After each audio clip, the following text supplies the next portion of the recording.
Good morning. Welcome to On the Level Racing channel. I'm just going to look back over quickly over yesterday. The first race we got third and fifth each way.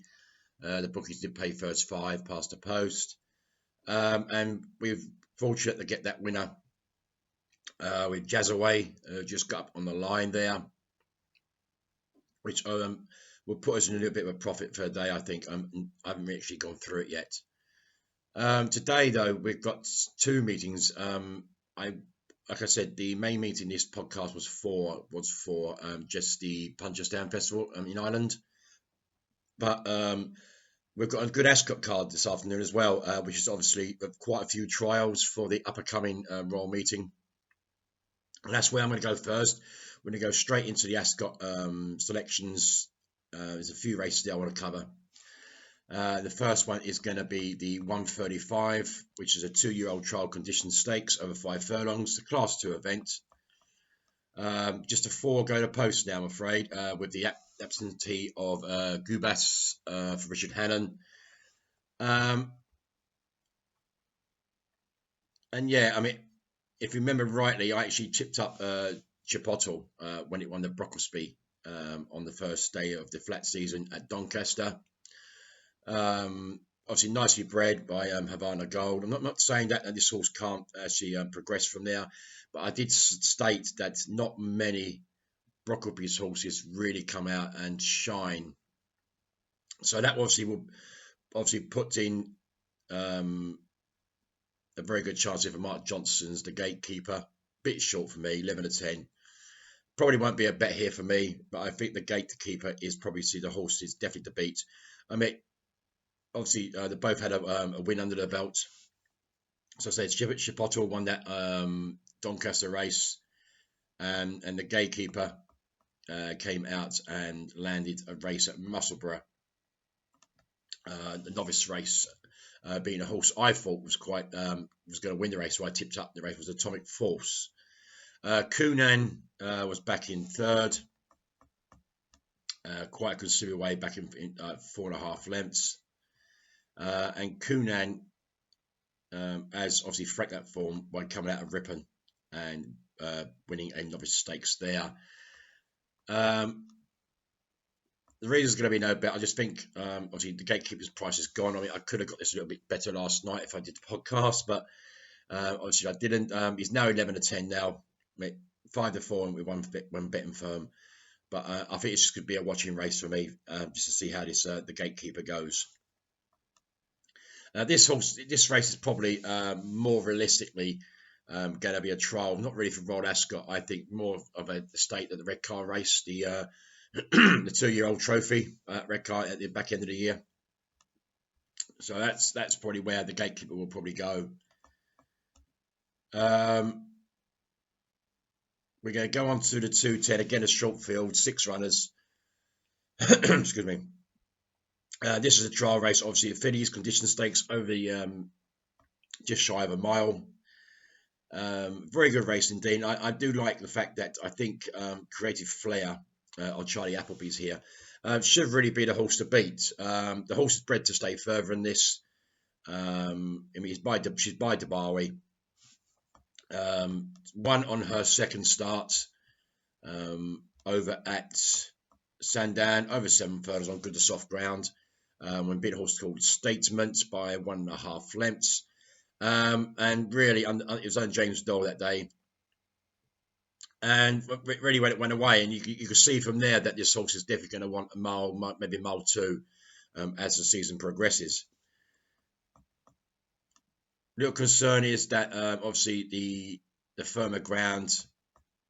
I mean, she has run on the surface. When she actually ran here over 7 furlongs here at Ascot on good to firm ground, and she was beaten quite convincingly under Annan Kirby in the Jack Berryhouse fillies novice stakes. That would be my concern of her, purely on the ground. John Gosden, Frank Dettori team up here with a nice filly by Nathaniel, nicely drawn in stall 3. Again, second on debut at Newbury, and and then came out and beat Professional Widow by neck over at Newmarket, over the mile on good to firm ground. So she's got good ground form, and obviously Dettori comes in for the ride once more, and she's proven over a mile already.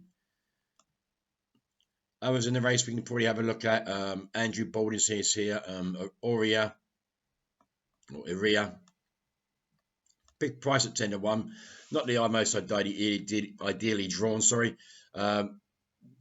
Finished third on heavy ground at Newmarket on debut over 7 furlongs. Then slipped up to a mile on the all-weather at Kempton when winning by 2 lengths. But I think she has a little bit to find to improve and win this race. We know Haggis and Tom Marquand are absolutely flying at the moment. These two guys are just teaming up. And it would be great to see Tom Marquand actually win the jockey title, but sadly I don't think he will, not this year anyway. So second on debut on soft ground at Newmarket when beating a horse called Ashan by 3.5 lengths, and then franked that form at Yarmouth over 7 furlongs on quicker ground when beating a horse called Encounter Order. Back in third there was Fundamental of John Gosden's, who came out and has franked that form a couple of times on the all-weather, and has also competed in a Group 3 when behind Chindit at Newbury in the Greenham Stakes. Wasn't beaten beaten 4 lengths off a mark of 100, and did stay on. So yeah, you could say that Oria's form is quite strong, as is Ready to Venture. I mean, by Kingman, this mile distance shouldn't be too hard to get for the filly. It's a difficult race. I mean, obviously, as I said, Creative Flair is definitely bred for further than this. As for a betting perspective, I don't think I'm just marking your card in these first 2 races, I think, because I don't think for me it's a betting angle here for me. Obviously, Creative Flair comes at 2-1, Delta Bay 3s, and Ready for Venture 4s. There's nothing really around for anything else in the market, so it looks between the top 3. I would like to think Creative Flair can win this, but I do think Ready to Venture is a dangerous adversary, especially with the Haggis and Marquand combination. We're then going to move on to the 245, which there will be a bet here. It's the Long Island Sagara Stakes, over just shy of 2 miles, Group 3. Stradivarius makes his debut, his seasonal debut here for John Gosden and Frank Dettori. This was a prolific horse. I mean, obviously he's heading for the Ascot Gold Cup again. He's going to be a very horse hard to beat here.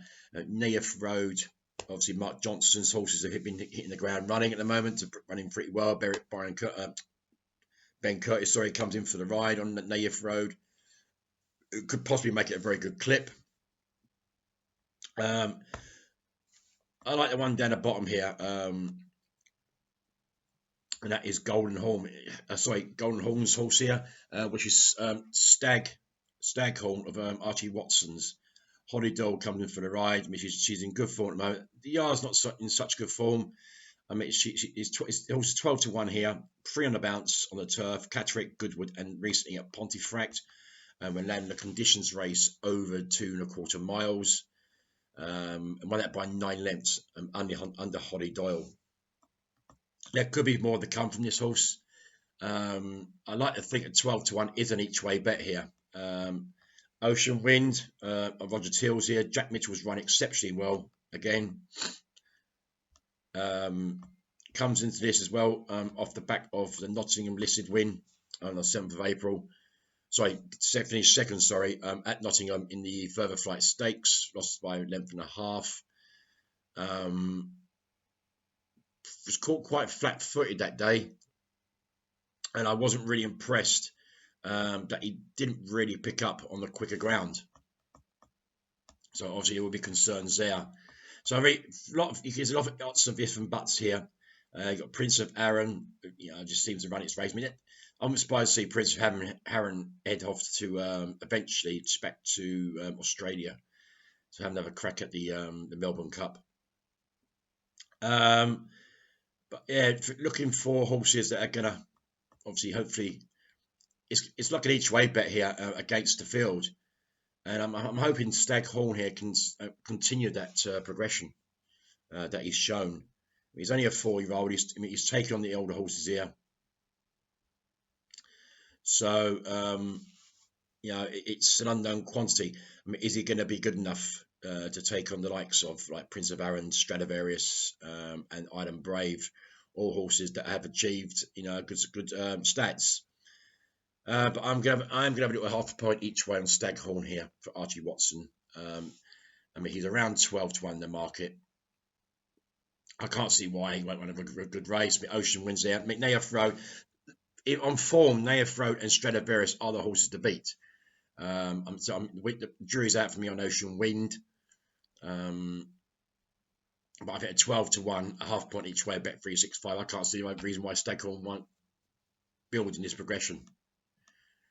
And not a great draw in stall 1. It might sound it's not beneficial over 2 miles, but it can be.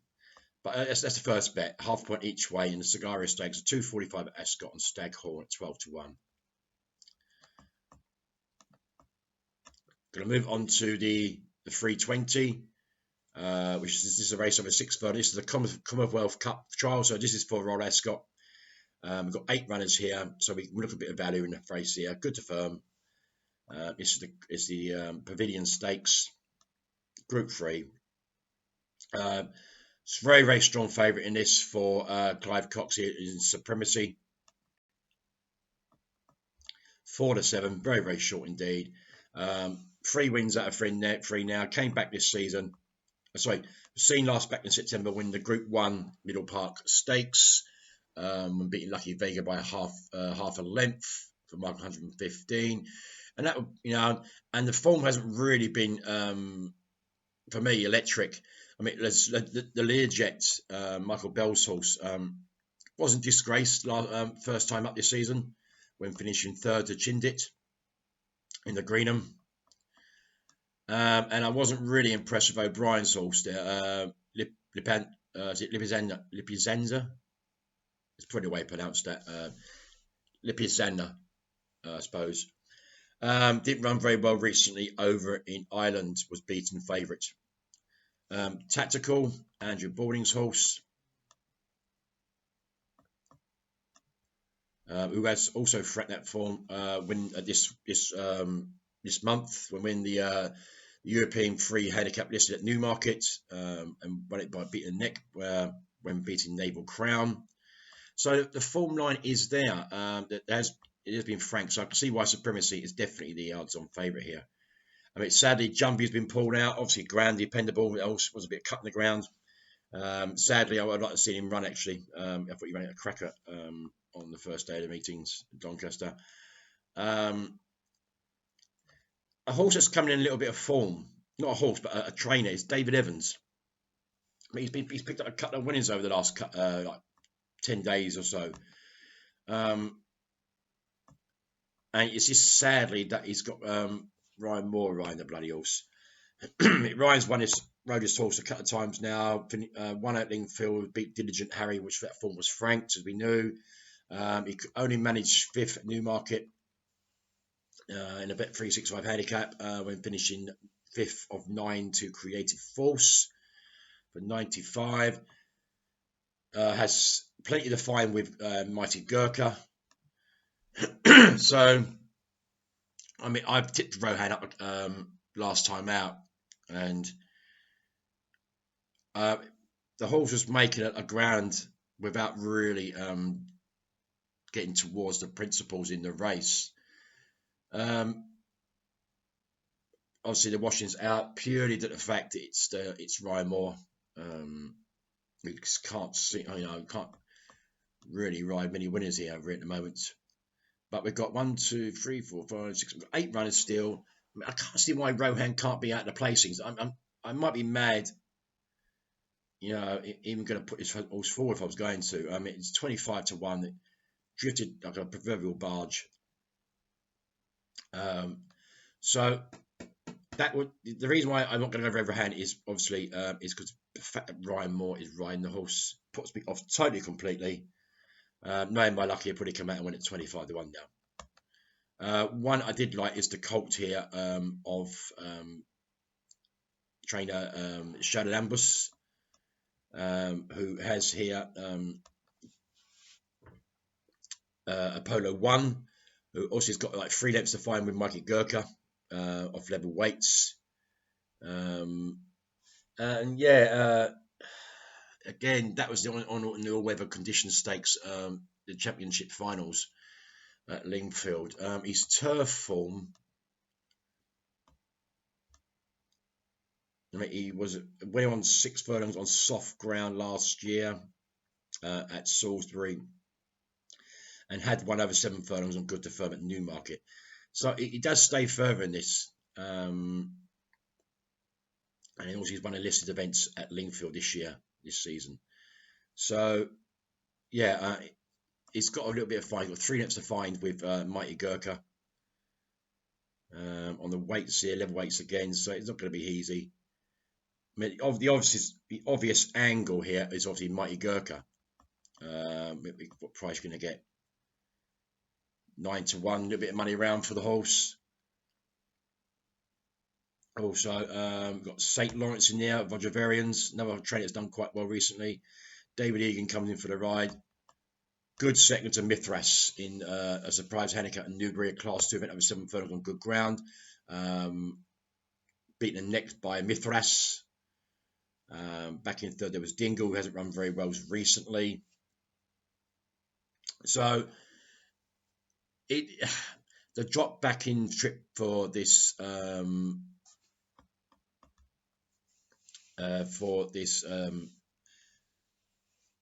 son of Al Kazim, and it's got plenty of speed through the pedigree, Oasis Dream. So yeah, I wouldn't be surprised to see St. Lawrence also run a very credible race here against the favourite. I am willing to put a bet up in this race, and it will go with St. Lawrence, I think. See, Mighty Gurkha and Apollo 1 have got their own little battle here from the all-weather. I think Spycatcher last time was quite a surprise win at 16 to 1.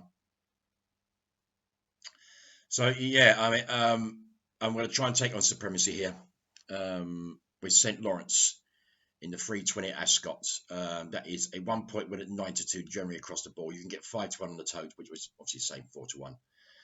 But yeah, you can get 9 to 2 at Bet365. 1-point win at St. Lawrence with Dave Egan. And then we've got the 355, which is over a mile, 9 go to the post. It's the Charlie Water Trust Paradise Stakes. It's the Queen Anne Trial. Excuse me. And it's the listed event. And we've got that. We've got the.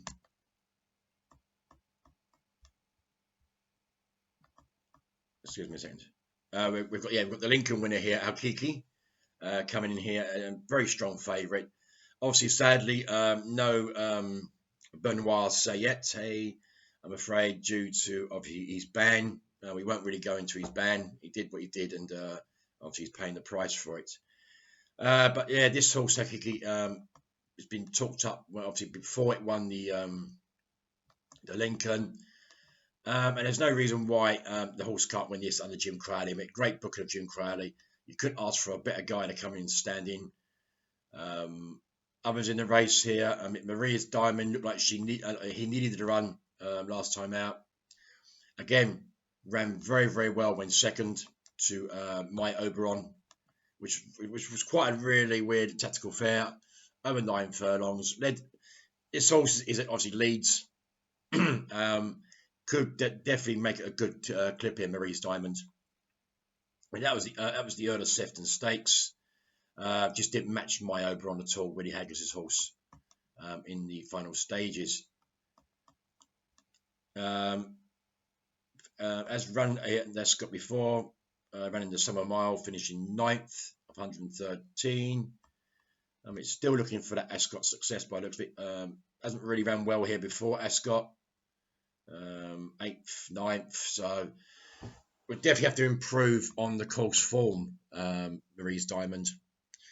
But obviously, as you know, Ascot's quite a galloping track, so there's no reason why Ben Kurtzon couldn't get this horse in front and bowling along, but it's just worry. The mile was a worry for me. Oh, this is us now. Excuse me. This horse has probably got a big run in him somewhere. Tom Marquand comes in for the ride on Richard Hannon's horse. And it's been a while since this horse has got in front on turf. Won a race last September on the all-weather for Mark 101. Last turf win came in back in August 2019 at Chester, over 7.5 furlongs for Mark 105.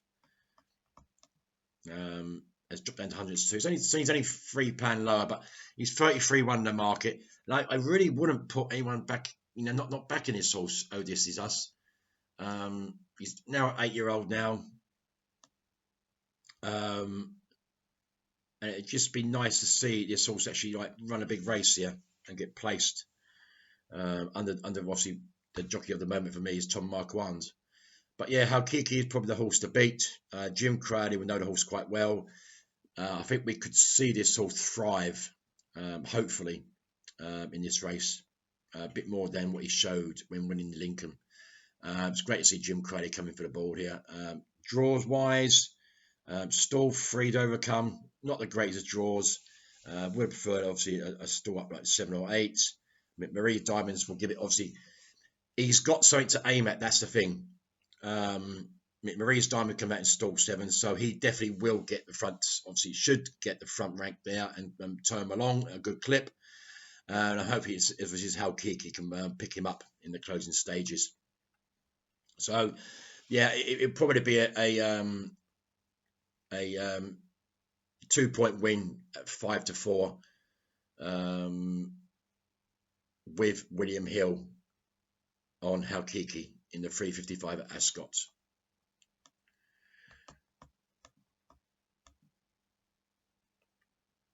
So yeah, that would conclude the selections from Ascot. We're now going to move over to the highlight meeting, which is in Ireland, Punchestown.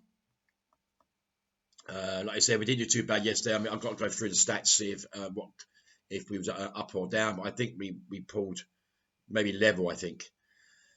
So we're going to go straight into, obviously, Punchestown. It's the 3:40. Obviously, it's an evening meeting again.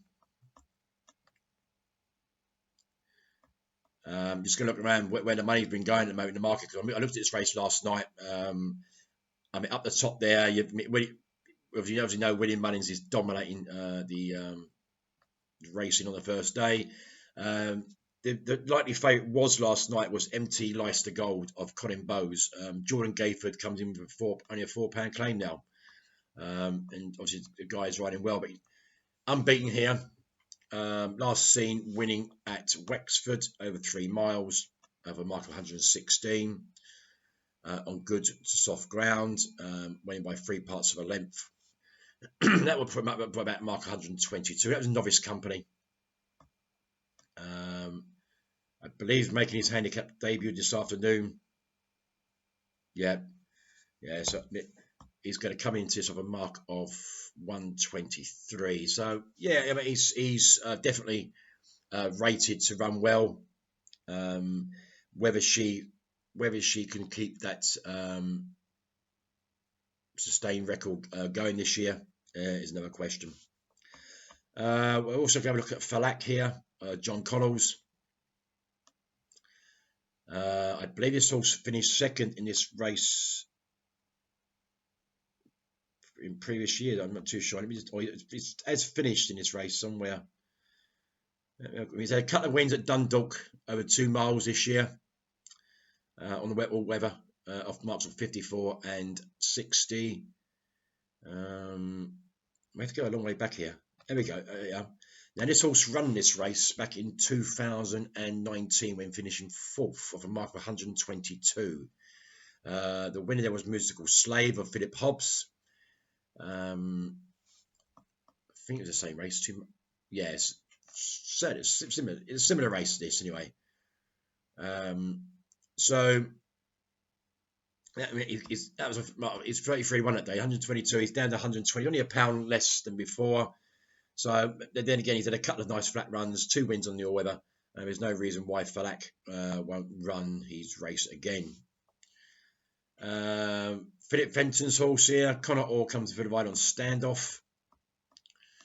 Again, winner last time out when beating Fox Fearless over there at Ferry House, over 2.5 miles, just getting off a mark of 115. Back in 4th there was Break Even, and that form has been franked because of the fact that Cousin Harry was back in 6th, ahead of quite a way back in 6th. He came back 25-1 the first race at Punchestown yesterday. So the form line is there for Standoff.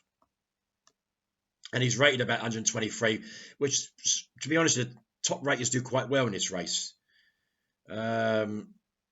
Oscar Time we'll have to look at here. Gary Cromwell's horse here. Conor McNamara on the horse here. And was last seen at Clonmel when winning a beginner's chase.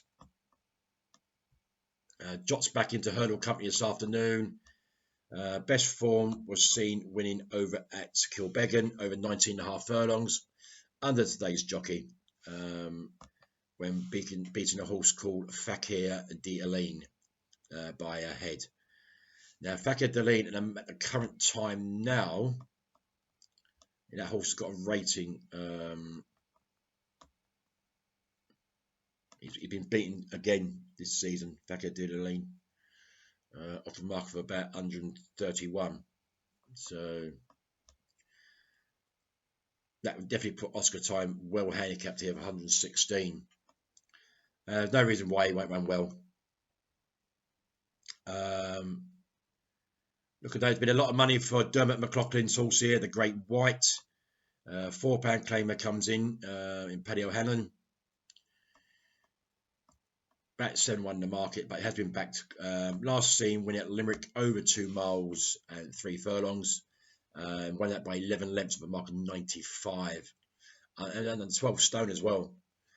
We'll obviously get penalised at least at close to £9 flat. So should be run off a mark about 104 with improvement to come. Comes into this of a mark of 106. So the handicap has not been too generous, has bumped it up quite a bit. But yeah, like I said, there's been a lot of money around for Great White this afternoon. Sorry, this morning, I do apologise.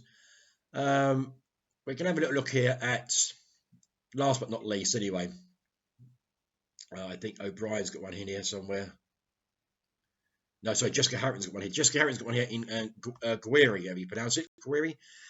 Very rightly raced, unexposed, 6-year-old. Still hasn't won between the posts, but last seen over at Leopardstown over 2 miles when finishing 4th of a mark 112. Died quite tamely on the good to soft ground behind a horse called Dysart Diamond of Winnie Mullins. The change of jockey this afternoon on the horse. I mean, has probably been crying out for quicker ground, I think. Looking at the way the horse has been running. I mean, that was novice handicap holder, so this is like he's coming to a handicap company now, 112, probably for a mark about 115 maybe.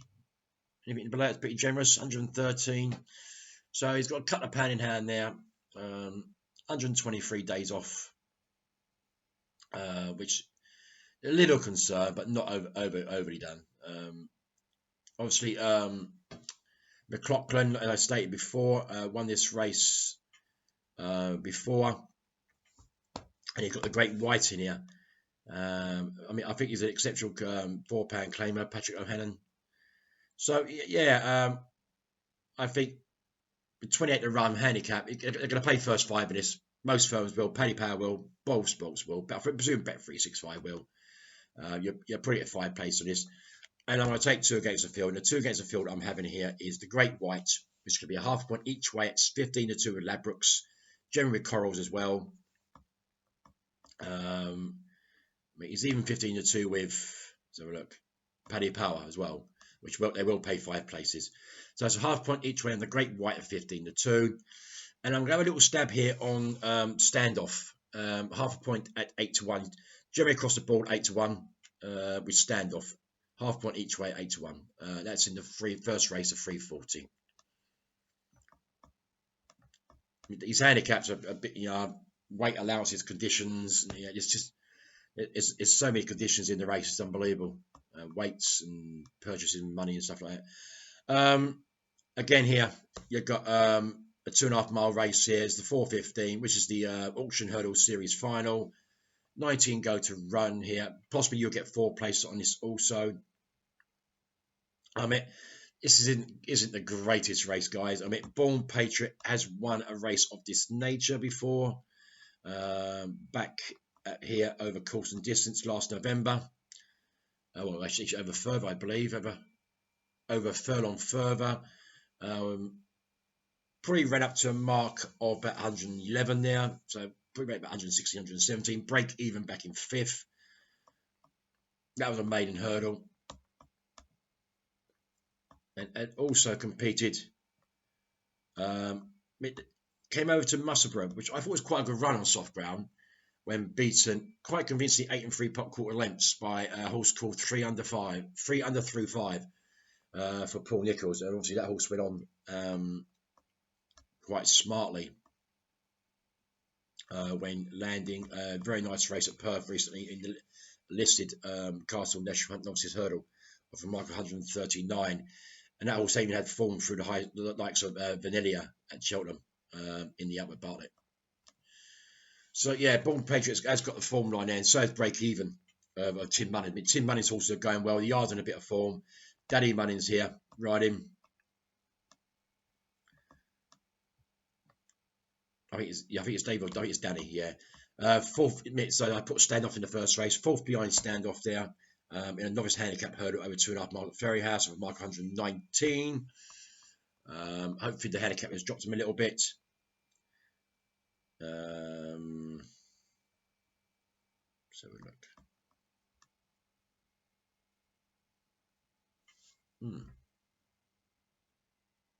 120. So hasn't really been that generous, really. Gary Cromwell's horse in, Mark Walsh, Cafor, seen last time out winning over at Ballyrobe in a maiden hurdle, winning by 8.5 lengths, quite impressively. Probably also put off that mark 115, about 117, 118, Cafor. He's got no rating, so he's still coming in here off the back of his novice run, no handicap mark. So, but it's a hard race. It's not easy.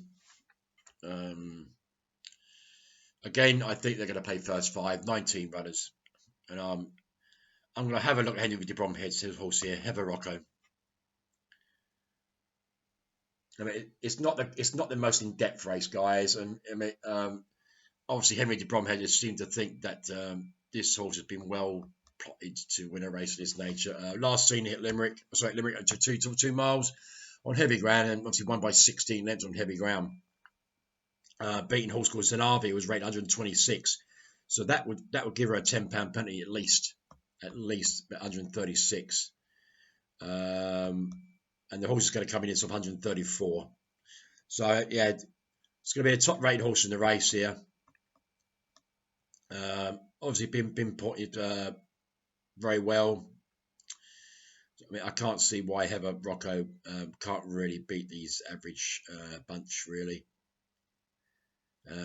31 days off, so yeah, it's good. But as I said, it's not a really betting race really to get involved in. But I'm going to play 2 against the field here. I'm hoping Heather Rocco is a bit more classy than these. He should be. And I think a 1 point win at 9-4, generally across the board with most firms. I think Heather Rocco is the bet for me there. 1 point win at 9-4. And I'm going to have a little stab an each way bet here.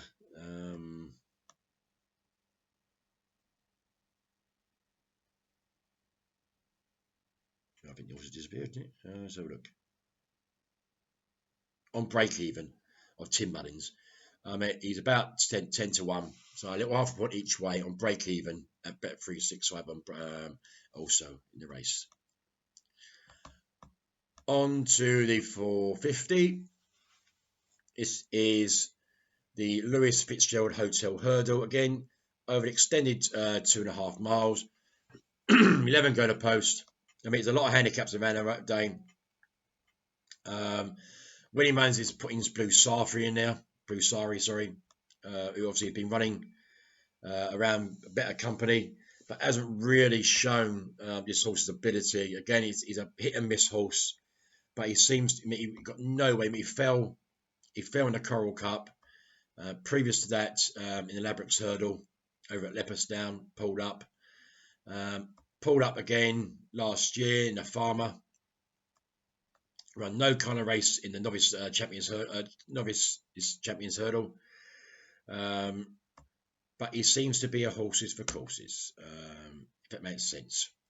And the fact that he's come back to Punchestown to run over the same sort of distance, won here by half a length back on the 16th of November 2019 as a novice.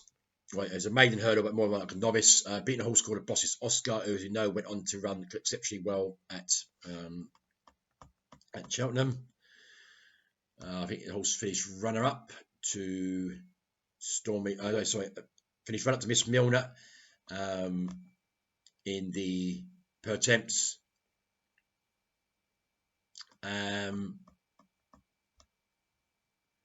And wasn't at all disgraced, really, when trying to take up the grade 2 company when thrashed in the exchange hurdle over at Lethbury House more recently.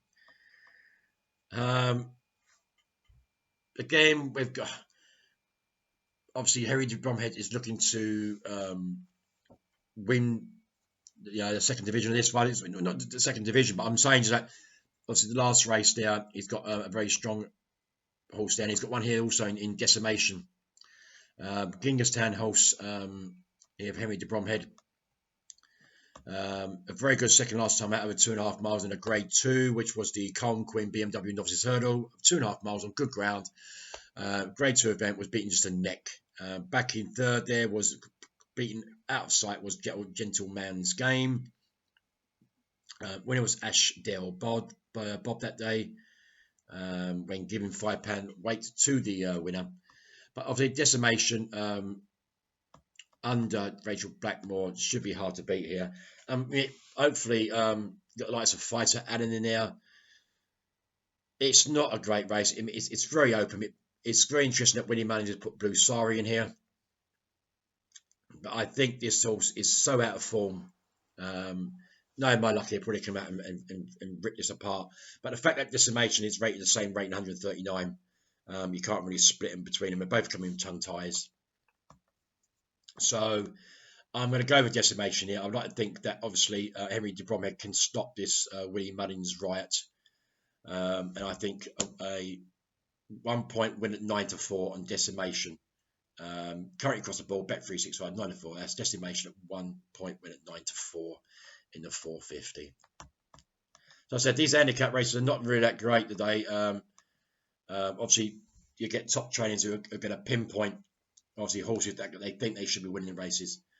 But with 26 and 19, 20 rounds, it's not going to be easy.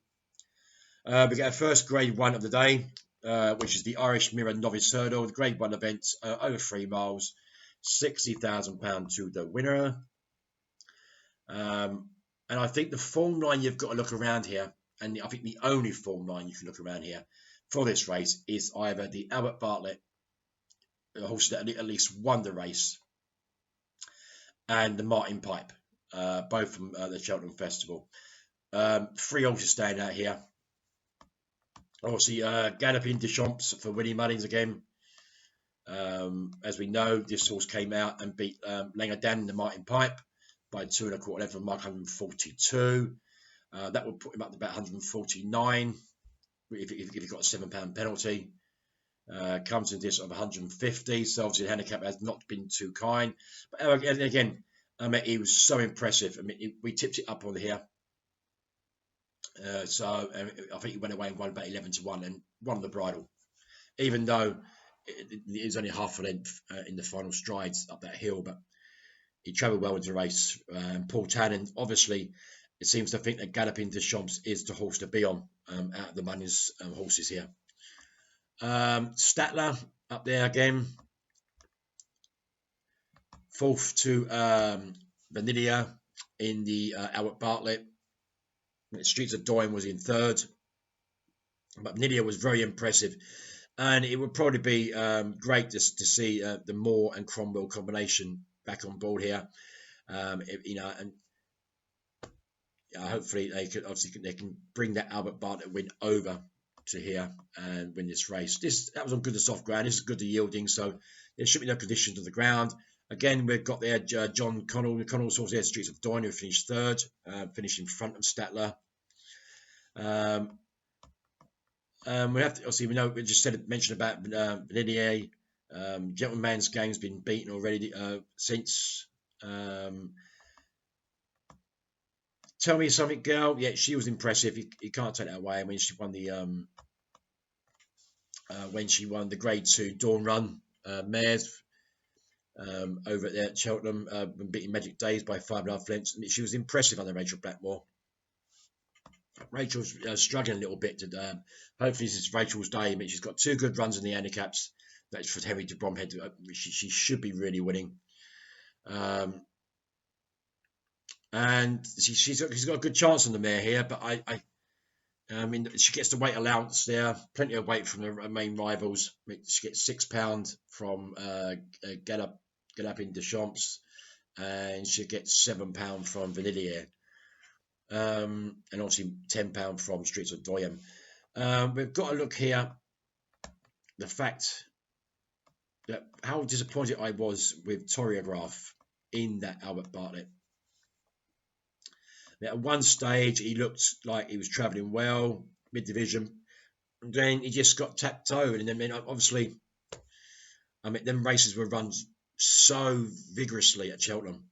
A lot of horses got caught out very, very quickly if he was straggling behind.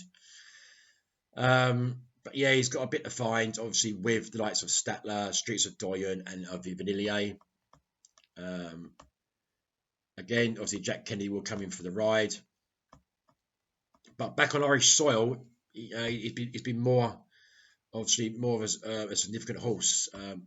Winning over just shy of 3 miles at Ferry House, around the maiden hurdle, and then came out and won a novice hurdle of 132 by 3 3/4 lengths when beating a horse called Angel Dawn and Fighter Alum and even Heather Rocco.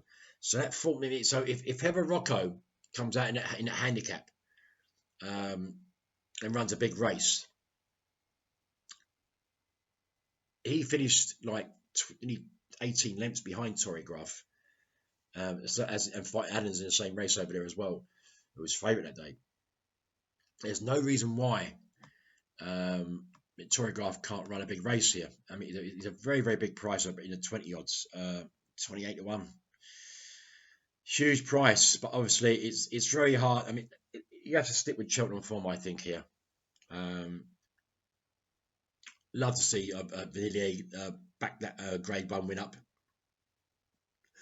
And Galloping Deschamps, I mean, obviously Paul Tannen seems to think this is the horse to be on Mullins. But you never know with Mullins. Over the years of this race, I mean, Manila Indo won this last year. It obviously went on to win the Gold Cup, and that proves that next destination. But 1, 2, 3, 4, 5 down to 2014, the winner of this race has either been from the Martin Pipe or has come from the Albert Bartlett. And he had tend to obviously been placed at least first or second in that race. So there's not much really we're looking outside the box here. So I'm gonna put my neck on the line here, and I think the Martin Pipe race could have been a little bit stronger, I think, than the Albert Bartlett. So I'm going to nap this Galloping Deschamps here. I think this horse it's got a future career ahead of him, especially over the chasing ranks, possibly the next year or so. So yes, this would be my nap of the day, and it is Galloping Deschamps at 2-1 with Bet365, and it's a 2-point win at Bet365 on Galloping Deschamps. On to the 555. It's a second grade one, the Ladbrokes Punchestown Gold Cup. Great race, just 6 go to post. Yeah, we've got some great winners here. Obviously, Ken Boy is going to try and win this race for the consecutive year. I wasn't very impressed. I haven't been impressed, really. Didn't show anything in the Gold Cup this year. But then, like I said, horses for courses. And he has a bit of the fine with Albon Photo. Sadly, presenting Percy, we lost to illness. Obviously, he would have been line up here as well. But you know, he has beat Albon Photo before. But I just don't think the horse is in good form at the moment. Fakir Duriz, we know, came out and won at Aintree. But I think the race you've got to look for here is the Aintree race, the Bet Bowl. I think whatever ran in the Bet Bowl and won it, I think it will come here and win the Punchestown Gold Cup. And the thing is, Paul Nicholls is not, he doesn't send many over to a festival unless it's worthwhile. And obviously, Clandes Obo has obviously come out of the Betfred Bowl in good heart, because obviously he sent him here. And I think he's the horse to beat. I think he'll beat Albon Photo. I think I'm so impressed in the bowl. If we take a look at the race, sadly I can't get a video up, which is I can, but I can't at time. But some say like he won by 26 lengths. What did he really beat? He was 5-2 favourite for the race. Tiger Roll, Native River, Clondor Castle. He didn't really beat. Mr. Fisher's run well again since, just got touched off by Frodon. He unseated at Aintree. Mediterranean's run well against in that race also, which Mr. Fisher finished runner-up. The thing about Clanless Oboe, it never runs the same race twice. That's my concern. That is my only concern. But the fact that Paul Nicholls has sent him over, he obviously fancies these chances here. He wouldn't send him over otherwise.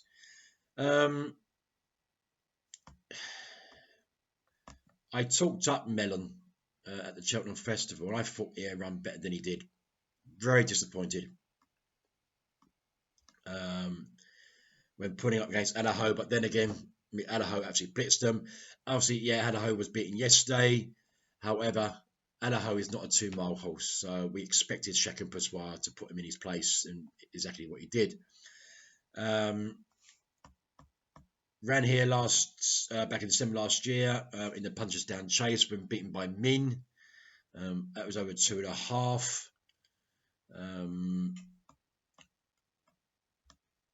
I don't think you can respect to say that this horse finished last to Kenboy in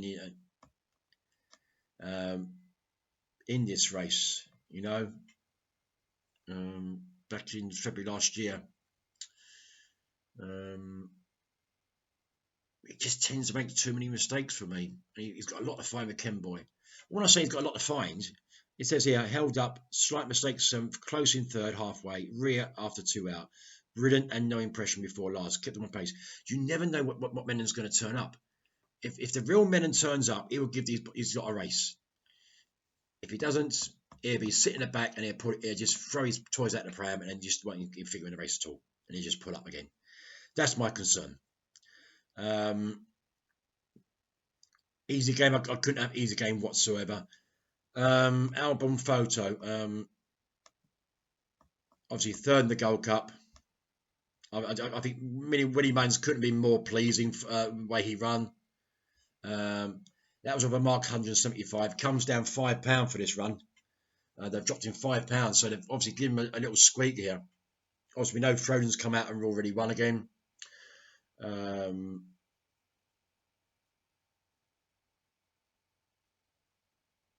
I think he was given too much to do by Paul Townend over at Cheltenham. And obviously, he had too much ground to make up. I mean, Ken Boyd was well beat. Ken Boyd was back there and pulled up, well beaten. Not pulled up, but it might as well as. I say Frodon's come out. And I'm just worried about, he steps back to 3 miles. I mean, if we look, you see, he was quicker over a distance. So if we go Punchestown here, last year, the Gold Cup last year, went behind Ken Boy. That race was run, he lost by 2 lengths. I'm going to obviously read a quick reel up here. Mid-division, slight mistakes, 5th and 11th, went 3rd after next, pushed along to challenge, approaching 2 out, where mistake, brilliant, and no impression on winner before last, kept on 9th place. That's my concern, is the mistakes. And that's where I think Candice Obo will win, purely on the fact, I mean, this horse has been jumping for fun recently, doesn't make many mistakes, and I like to think Candice Obo could take the scalp of Album Photo here. He's a big price, 7-2. But like I say, it's horses for courses, guys. I mean, when was the last English winner of this race? English trained winner? We haven't had one. We have to go back until 2010, 11 years since we had a winner of this race. Paul Nicholls has picked this race up twice before with Neptune Collonges. And he does well over here. He does do well. But I just think you can't look at that. I think you can't look from the outside the first 2 in a betting here. Then I think, okay. Obviously, we're trying to win some money here. So, I'd like to see Candice Obo bring that Betfair Bowl race over. That kind of form. But this is a much in-depth race. This is a much more classier field than he beat over there for me. Obviously, Ken Boyd's trying to go back-to-back. We haven't seen that actually be achieved, obviously, since the days of Neptune Collonges, if we've done this back in 2008 and 2007. So, okay, next best bet of the day. 1.5 win, Album Photo. I mean, I tipped the horse up to win the Gold Cup. I was disappointed that it didn't. I think it was given too much to do by Paul Townend. Hopefully Paul gets it right this time. He's dropped £5 at the weights, from 175 down to 170. Puts him well in here, and that's where my bet's going to go. 1.5 win, Album Photo, in these 5.55 at Punchestown.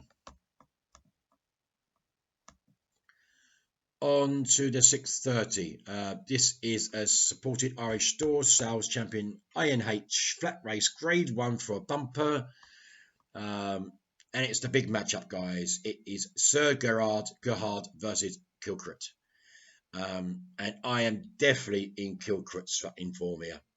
Definitely his corner. Definitely. Yeah, I think the reason why Sir Gerhard won over the champion bumper, purely the fact that Rachel Blackmore got the fractions absolutely spot on, took the race by the balls, and obviously ran the sting out of Kilcrit. But then again, if you look at Kilcrit, I mean, the way he stayed on, I think he was only beaten half a length in the end. I think it's only half a length between these 2 guys. I thought Kilcrit was actually looking the better horse at the end. I really thought Sir Gerhard was all out. So I think that form can be reversed this time around. I'm not going to go too much into the race down. I think Analyses is obviously Willie Welling's other horse is obviously better than it suggests. I mean, 21 is a big price for the horse. Finished 8th in the bumper, 5th to Kilcrit over at Leopardstown. Bit of fine with the big bunch. But I wouldn't be surprised to see Analyses run a very big race here of about 28 to 1. But I'm going to get. I think we could see a William Mannings 1, 2, and 3 here. I wouldn't be surprised to see Gustav Gerhard, Kilkreutzer, Gerhard, and Remedies in that order. Maybe Remedies could split the pair. But I think Sir Gerhard had a harder race in a champion bumper. And I'm going to go 2-point win here at, you can get 11 to 8 with bet 365. 2-point win at Kilkreut to turn that form around from the Cheltenham bumper. On to the 7 o'clock. This is a grade A over 2.5 miles, 24 go to post, 7 o'clock Punchestown. There'll be no bet for me in this race whatsoever, even though my old horse Dunvegan runs. Ooh. And he's been backed as well, which is interesting. That's over 2.5 miles, which I don't think the horse gets. I don't think the horse gets 2.5 miles. But there'll be nothing in a 7 o'clock. And we've got a grade 3 bumper to round the day off in a 7:35. Again, no bet for me. I mean, Grangy is a very, very strong favourite at 10 to 11. But I'm not going to really get stuck into anything there. So that is the selections for today. You've got good racing from Ascot and good racing from Punchestown. So I will go through the stats and put them up on the page and see how we did yesterday. And that's it really. Thank you for listening, guys. Please subscribe to the button below. You know where it is. Please, any comments, any selections you have, please feel free to comment at the bottom of the podcast. It'd be great to hear from you. Great to see what your views are. And this is on the Level Racing channel signing out. Have a good day, guys, and hope we get some winners.